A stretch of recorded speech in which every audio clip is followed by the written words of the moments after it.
Hello Voices, my name is Joe Troy and I'm a multi-award-winning voiceover and host of a VOICEOVER'S audio adventure podcast, a bi-weekly show where I learn about the voiceover and audio industry and share with you all the stories, tips and tricks along the way.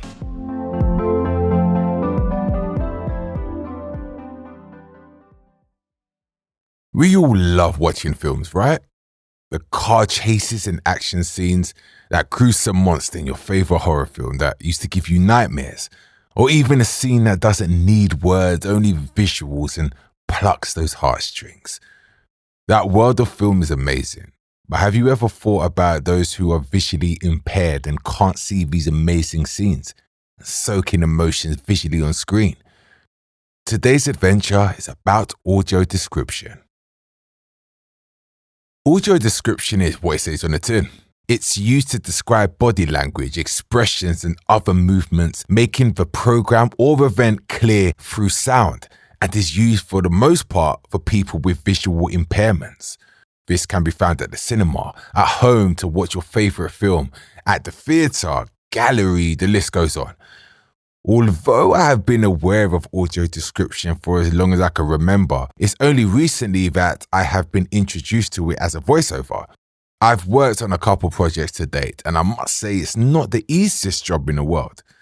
That being said, it's very fulfilling to know that your work is being used to give someone the chance to do something they could not have done before. As I'm a newbie to this niche, I have much more questions than answers. I think it's time to hear from some other voiceovers and get their insights. My name is Fern Lulham, and being blind, audio communication has always been important to me. I remember throughout my life, I just wanted to be on the radio. I always wanted to be part of it, and I studied radio broadcast communication both in the UK and then in the USA for my university degree, and I even managed to get some work as a radio presenter. Just over 2 years ago, my big audio description moment came along when one of my colleagues in the radio industry posted on their social media that they had narrated some audio description for a film. I knew from that moment that being a provider as well as a user of audio description was something I really wanted to achieve. And luckily, my colleague very kindly gave me the contact details of the person who had hired her, and they hired me too. So I started as an audio describer on a very short film for a film festival, but as my experience and my confidence grew, I suddenly found myself narrating AD for major productions, which was incredible.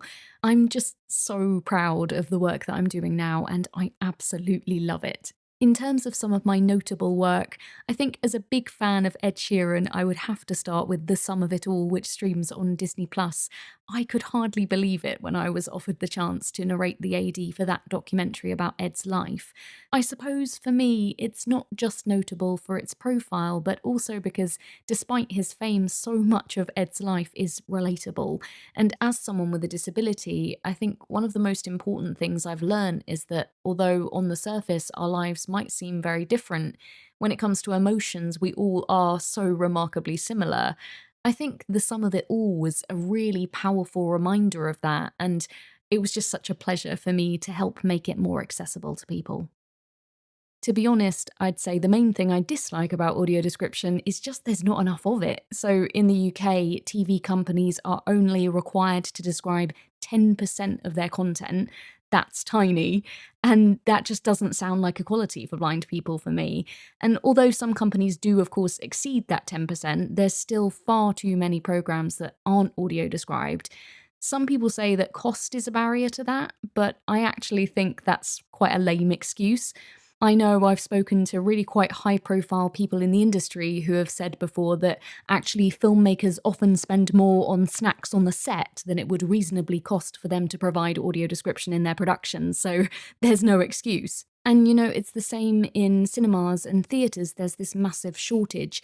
I've done quite a lot of work around this, and what I've found is that if a performance in a theatre is described at all, it can actually only be for like 1 or 2 performances in a whole run. So if you're a blind person and that's at a time that you can't make, you're effectively just excluded from that performance altogether. In terms of cinemas, although undeniably more films are audio described now, the staff at the cinema quite often aren't aware of the equipment that's available to deliver that audio description, or that equipment just doesn't work. So you can't use it. As you can imagine, that puts you in a really difficult position as a blind person, because then what do you do? Do you stay, especially if you're with your friends? Do you just sort of listen and hope to follow the story but not really get it?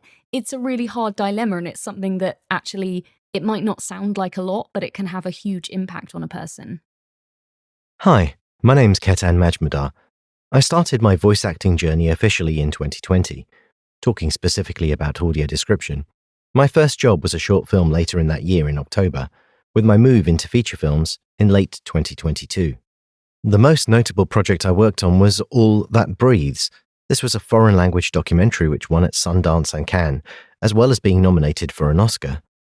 I wrote and voiced the audio description for this project. I also voiced a character for an NPC within a gaming IP called 2112. It was a long monologue and it was a great character to play. What I love about audio description is that it's enabling and expanding accessibility to the creativity and hard work of the creators and allowing these worlds to be shared with a wider audience. Also, how it can highlight very specific details of a scene or action that can often be taken for granted. Probably the thing that I dislike most about audio description is a technical thing. It's usually very quick turnarounds, and often it's created after a film or show has been completed. So it can be challenging sometimes to get the essence of a scene over within a very limited time between dialogue or key sound effects. I'm Marilana Gant, and I'm a voiceover artist and actor. I've been a full-time voiceover artist for about 3 years now, and I've been working on audio description projects for roughly a year and a half. I've been lucky enough to work on some really cool projects for audio description. I've worked on commercials through to documentaries, animations, TV series, and films. Some of the clients I've worked for have been Amazon, BFI, Virgin Media, and Universal. I love working on audio description projects. They're actually some of my favourite projects to work on. And one of the reasons for this is that I'm just a huge TV and film buff. So anything that allows me to watch TV and films for work is something I'm going to love. But the most important reason is that a couple of years ago, my brother had an accident involving his eyes, which led to some vision loss. And it was around this time that I was first introduced to audio description, just coming across it on TV. And it became increasingly clear to me that a lot of our world is really inaccessible for a lot of people, and it shouldn't be. So I'm really passionate about making sure that projects I work on are accessible to as many people as possible. And audio description is a fantastic way of making sure that the amazing shows and films and documentaries that are being released are accessible to as many people as possible. It's so interesting to hear everyone's experiences. It makes so much sense that people with vision impairments could and should be used where possible to do audio description. The consensus is that there is a definite passion for what they do, and the feeling of enabling others, as much as it is work, is rewarding enough. It's a lot of work and very quick turnaround, so if there isn't a passion or motivation there, it can make your job a lot harder. So, I've heard from the voiceovers who perform the audio description. Now let's speak with someone who also produces and works in the industry behind the scenes. I reached out to a friend of mine, Sonia Castelo Branco, accessibility lead at Motion Picture Solutions and someone who I've had the pleasure in working with. I wanted to ask what it takes to be successful in audio description, the process of writing descriptions to scenes, the different types of audio description, and more.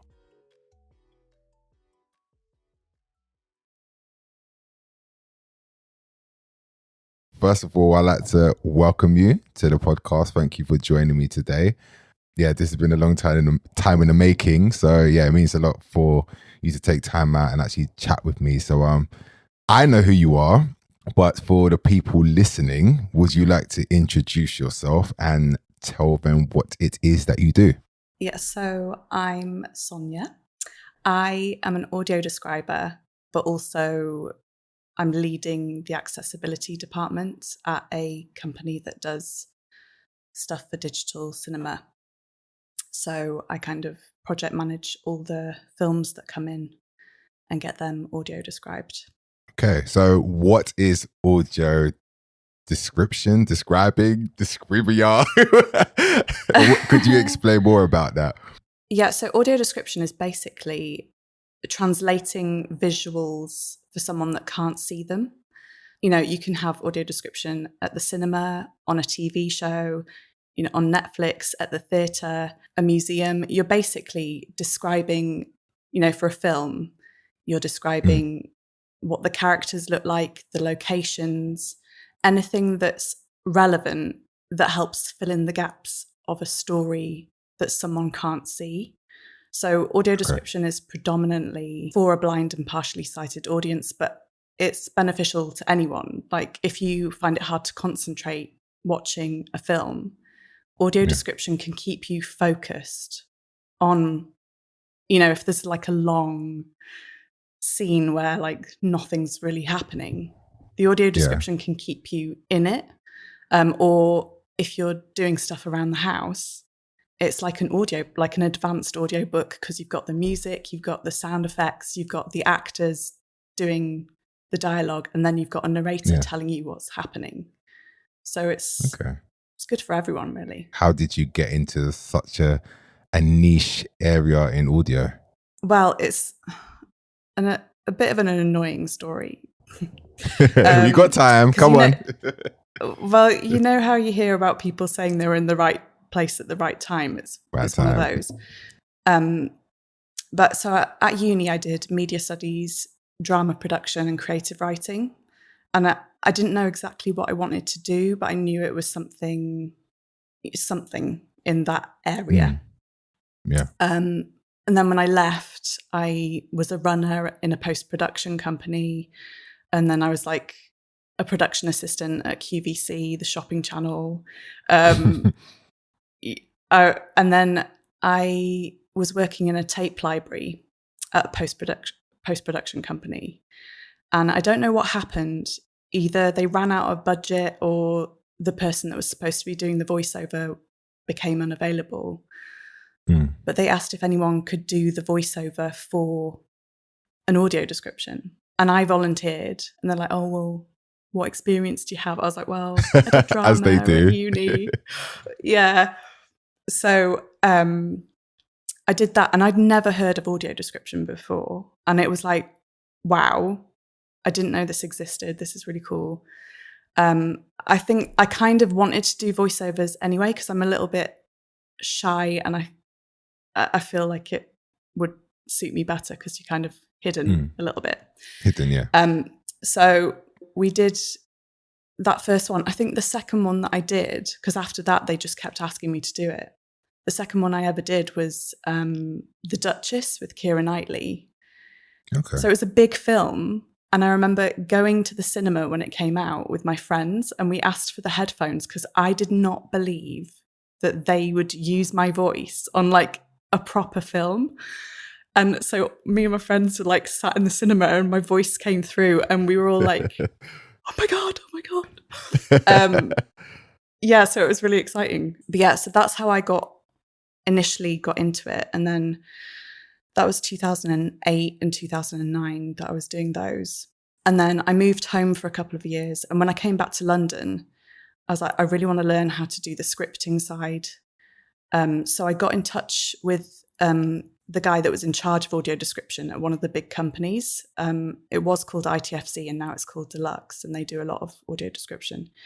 And I just called him, and I was like, how do I do this?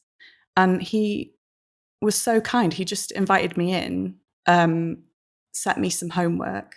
Actually, while I was there, he was like, okay, I want you to write down on a piece of paper, like as many ways of saying the man walks into the room as you can think of. And I was like, I just went completely blank. I was like, oh my God, I can't. pressure. Because basically you have to find interesting ways of saying things, or like more, specific. How is that person walking? Is he hobbling? Is he, striding? Like, it really makes a difference to a description. Anyway, so he sent me away, set me some homework, and then he really liked that. So he invited me in and gave me freelance work, which was amazing. I didn't know you just have to ask. So yeah, and then from there, someone who I used to work with was working at the company I work at now, and he found out that I was doing audio description, and he invited me. Well, the CEO of that company invited me in to sort of show them how to do it, and then I've been freelancing for them ever since. And then I more recently started doing the managing of the project. So what skills do you think you need in order to do your job? So in the UK, most of the time, the person that's scripting is also voicing. So you need to be a good writer. You need to be a good listener as well, because, sometimes in the dialogue, they'll do your job for you. Like, they'll say something like, "Oh, I really love your dress. The blue brings out the color of your eyes." So you now don't have to describe that person's dress or the color of their eyes, because it's been done. Like, on the voicing side of things, you have to not take the attention away from the film. So you can't be like overly animated. So you have to be quite neutral, but also sort of reflect the scene that's happening as well. So you kind of have to sense the tone and that kind of thing without stealing the show. Would you say it's different from being a narrator then? I don't know. I think it's similar. What do you think? Because you had a go at it. Yes, I did have a go at it. So if you want to talk about me now, well, spoiler alert. I actually came down to the studios. I think it was a week ago or two. Cannot remember, but I did have a discussion with you, and I said that I felt when I was doing the job with you, I felt like I was being too narrator-y. I was being a narrator, and I was trying to be monotone, but the narrator in me wanted to be expressive. I wanted to play with inflections and do all of this stuff. But you said it was good, so I'm happy. But yeah, I feel like there's this middle ground that you kind of need to hit between being a narrator and then obviously, not like an AI voice so to speak, but it's kind of like that monotone read with the emotion and expression kind of in the middle. Would you agree or would you disagree with that? Yeah, I think I'd agree. Like, because that was a trailer that you did, I would say it's kind of, you can add a bit more to it just because it's a trailer and it is a bit more punchy. And also, I just used to really love, that like 90s trailer guy. In a land before time or whatever. I just feel like a trailer needs a little bit more. But yeah, definitely just like a neutral kind of, you don't want to bore the people who are listening to it, but you don't want to detract from the film or whatever. And like, also in terms of like the writing of the script, you want to be careful about you need to be a good writer, but you also need to know, don't use a really complicated word, because that person's then going to stop watching the film to be like, what does that word mean? And then you haven't done your job properly. So what is the process from putting the AD to an image? Like, what does the brief look like when it comes into you, if you're allowed to talk about it? Yeah. Well, they kind of leave you to it. There are guidelines, general guidelines. You basically, so the process of how I would do it is I would watch the whole film so that I know where it's going and what is relevant visually to get the full story across. I time it because we have to do all the timings for it as well. So I time it as I script it. As someone else I know times all the bits of silence between the dialogue so that she knows how much time she has to fill. Yeah. Whereas, because I'm writing it as I'm timing it, I'll write way too much information and then I'll have to edit all of it down to fit in the space that there is. Yeah, so like I said before, you just kind of have to sort of say what people look like, what their facial expressions are doing, anything that sort of helps kind of elaborate on what's being said, basically. Like one of the guidelines was, you shouldn't mention race if it's not relevant to the plot.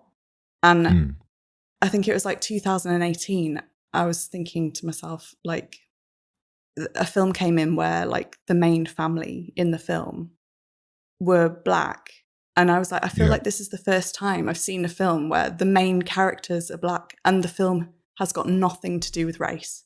And I was like, this feels like important to say who is being represented, because it's just going to be assumed these people are white if I don't say something.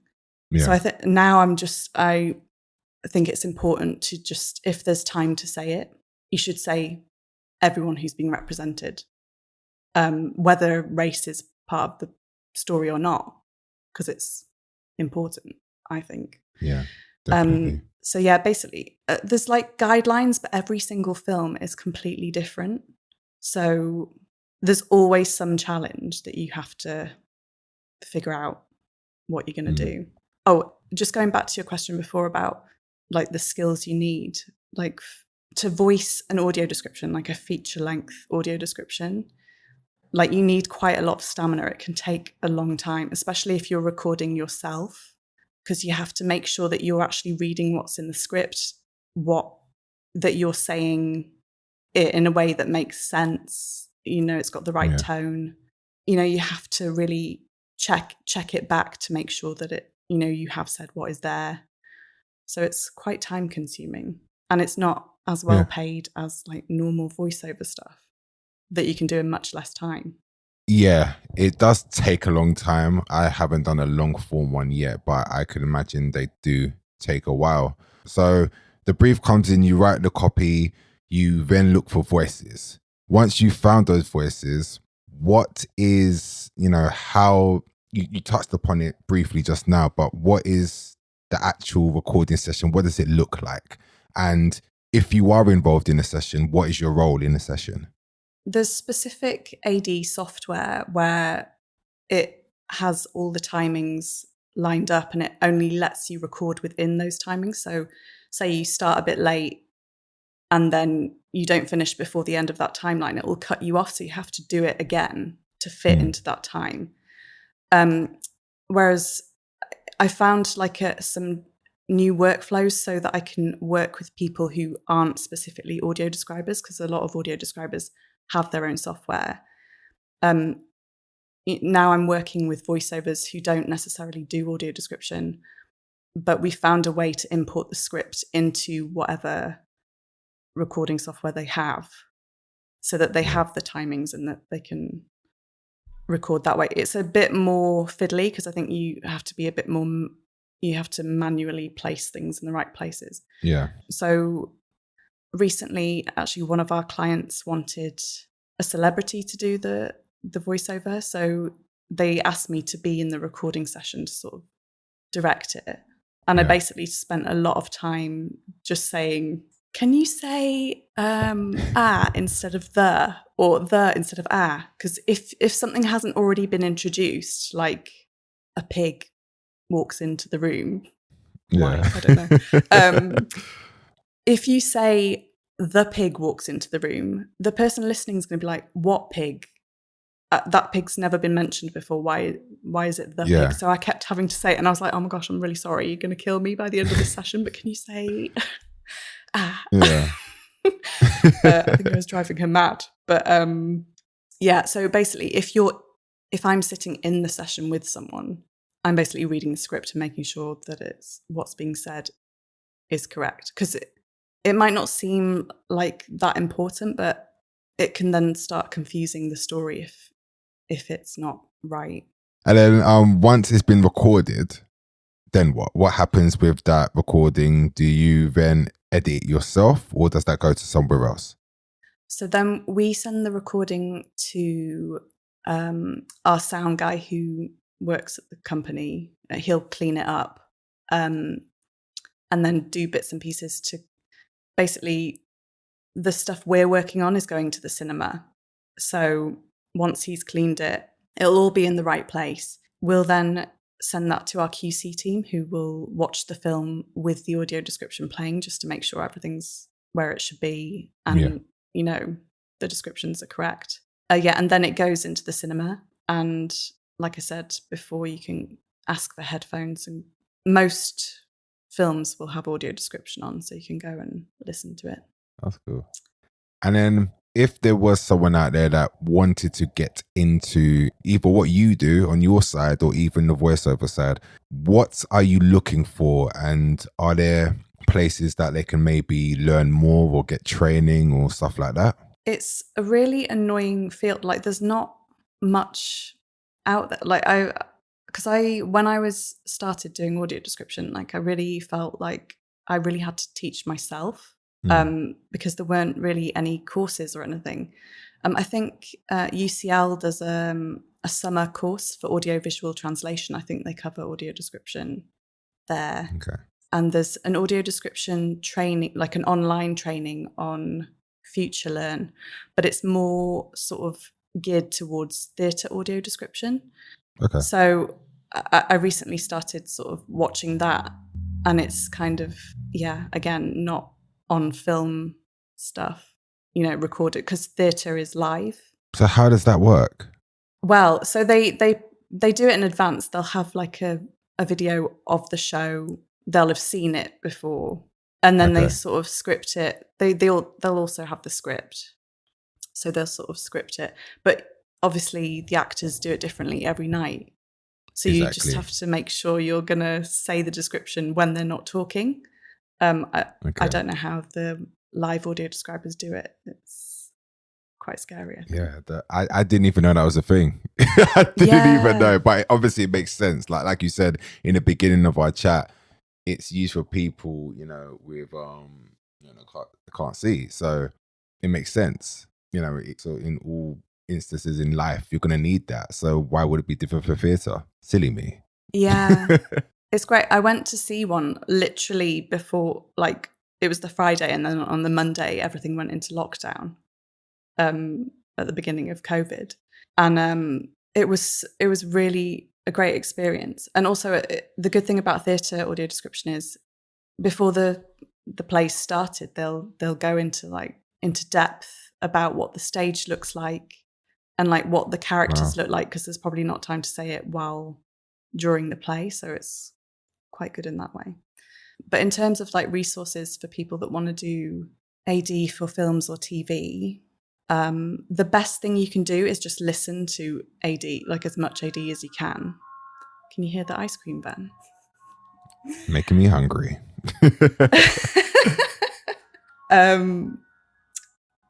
You have to wait. Just listen to it. Wait until the interview's finished, then you can go out and get it. So a little bit longer. So yeah, like on Netflix, you can just put, I don't know if you put on the subtitles, but it's in the same place where you'd find the subtitles. You can just put the audio description on. And I just like listened to loads of audio description and just sort of saw, bits that I could use or bits that don't really work. And that's a good way of learning. Also, Netflix has audio description guidelines online, which are quite good to read. And they're quite concise. The European Blind Union has just released a handbook on high quality audio description. It is really long. It's like 98 pages, and that's just the first part. But that's like a more in-depth look at it. So there's ways of kind of learning about it. It's just reaching out to the companies that do it to see if they can help. I guess it's kind of like with any creative field, it's just doing the hard work, the graft, getting kind of a portfolio and experience and reaching out to people at the end of the day. Yeah, because you could just take a program and then try and write your own AD script for it. And that would be a good way of going to a company and saying, look, this is what, I haven't done it before, but this is what I've done on, off my own back. And that would be quite helpful. Okay, last question. And this is just a fun one. What is your dream job in AD? Okay. I don't want no ice cream man. I mean AD. Okay, because I was going to say, like one where I got to swim with sharks, but that has nothing to do with it. For another podcast. Well, so on the voiceover front, like I always wanted to do the voice on the tube. That was like a dream. Or, you know, like the Come Dine With Me guy. Where he's kind of a bit sarcastic. You know, there's like loads of personality to it. But on the AD side, I feel like the job I'm doing would be the perfect job if the client sent us the films like not like 10 minutes before they're about to be released. You know, if we had like loads of time to do it so that you could do it like properly, so you could get you know, like blind voiceover artists involved. Like I have done a couple of projects where there was enough time that I could adjust the workflow so that we could have a blind voiceover do it. And then I sort of put all the recordings into the right place, and it took ages, but I was just like, this needs to happen. And if there was just more money behind it, because there's just like a real lack of value in accessibility, which is a shame because, you know, people who are disabled deserve to have the same things that people who aren't. Like the job I'm doing now would be great if there was more money, more time. But sadly, there aren't those things. And also, if they just thought about accessibility while they're making the film, rather than just like plonking it onto the end. Because, you know, sometimes there's just no space to say what's happening. So, Well, thank you for giving me not your dream job, and, you know, but thanks for that. We were meant to end this on a high, and he just ended it on a low. Thanks for that. Well, you never know. Maybe one day, maybe I'll get those things. Maybe. Well, Sonia, thank you again for joining me today. We got through it in the end, but I'm sure a lot of people out there are gonna use this and probably get in contact with you. So be ready for an influx of emails of people wanting to do AD. So Okay, and just Good luck. for those people, like, it takes me a really long time to respond, but I will eventually. It does, people.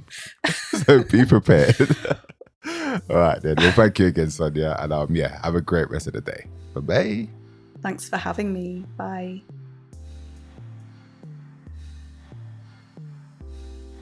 So what did I take away from today's conversation? If you're enjoying narrating, this is definitely something that you can get into. It's not exactly the same, but it's a good starting point when starting off. Even though I've never had to write a script, if you want to excel and do bigger jobs in audio description, most of the time you will be expected to write your own script. So creative writing should be expected on your CV in some way, shape or form. Even though you can thrive in this part of the industry, it is still very small and not a lot of demand out there. That's not saying that people don't need it, but the lack of education out there means that both visually impaired and fully sighted people don't know if or where it's available. This needs to be changed. And finally, like any creative field, in order to get into it, you have to know what you are doing. And most of the time, the only way to learn is to consume the medium. So if you want to get into this field as a VO, put on those audio descriptions next time you watch your fave show and take notes. Thank you, Sonia, and everyone that contributed to today's episode. I put everyone's details in the show notes below so you can reach out if you have any questions. Thanks for listening, everyone. Another adventure done. Until next time, bye.